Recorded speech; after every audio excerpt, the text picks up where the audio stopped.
chose poorly in such a dry way that it was really funny. When I saw it, it got an absolute belly laugh. He chose poorly. When Elsa takes the Grail and she tries to flee, the minute she crosses the seal, she's thrown off her feet by an upheaval. She falls and drops the Grail. That's when the crack forms. On the different parts of the set, I think we had about 5 gimbals, what we call gimbals, and that is when the ground can sort of rock and roll. And they were all hydraulically controlled, so we could give the appearance of an earthquake. And then we had a gap that appeared in the earthquake, which Alison Doody falls down when she's trying to get the golden chalice.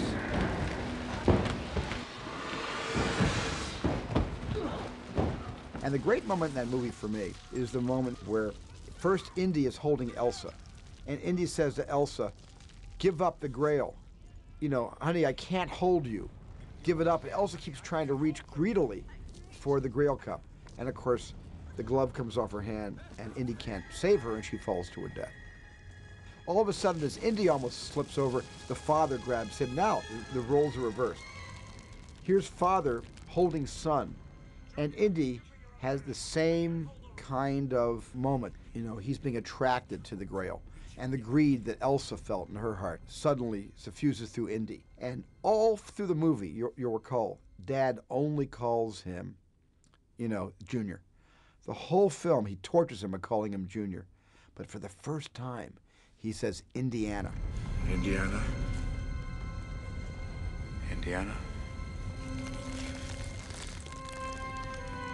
Let it go.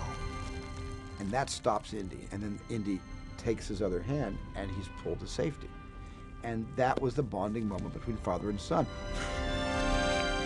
The thing I liked the most about the film is that in the end, the real pleasure was in finding each other and throwing the Grail away and realizing that, you know, Indiana being with his father was more important than any of this other stuff that was going on.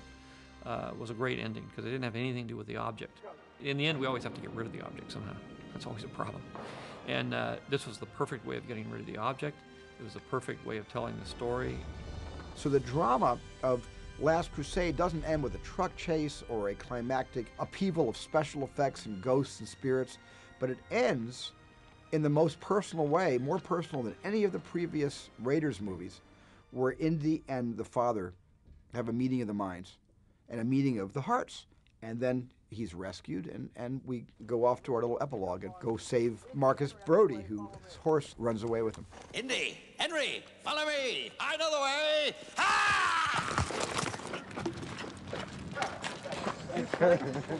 Well, that's getting there, Denham. That's getting there.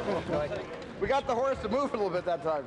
Well, I like movies that are all about craft and collaboration. You know, films that kind of rely on the best of all departments. You know, the best plasterers, the best electricians, the best painters, you know, the best special effects experts, the best property masters. And when it all comes together and you don't do it in the computer, and I'm not being Luddite when I say this, but when you're really having to rely on all the different departments, just like old Hollywood used to do and old England used to do, to realize the director and the producer and the writer's vision and the actor's vision. That's good old-fashioned movie making, and I love that. That was great. That was really great. We had an extraordinarily talented group of people. I mean, the whole crew was, you know, first rate, and in a lot of cases we've all worked together before, so, you know, it's a kind of a fun reunion. We all like each other. We all get along really well. People can sort of anticipate everybody's extremely professional and talented, and that's always an exciting experience. And it's always a thrill to see Harrison in that outfit. You know, it's like he becomes that character, and you walk on the set, and there he is, you know. And it's such an icon that it's like, oh, wow. It's like no time has passed at all. No, this is the way I make my living. This is what I do for a living. I think the audience likes a character who is both an academic and an adventurer.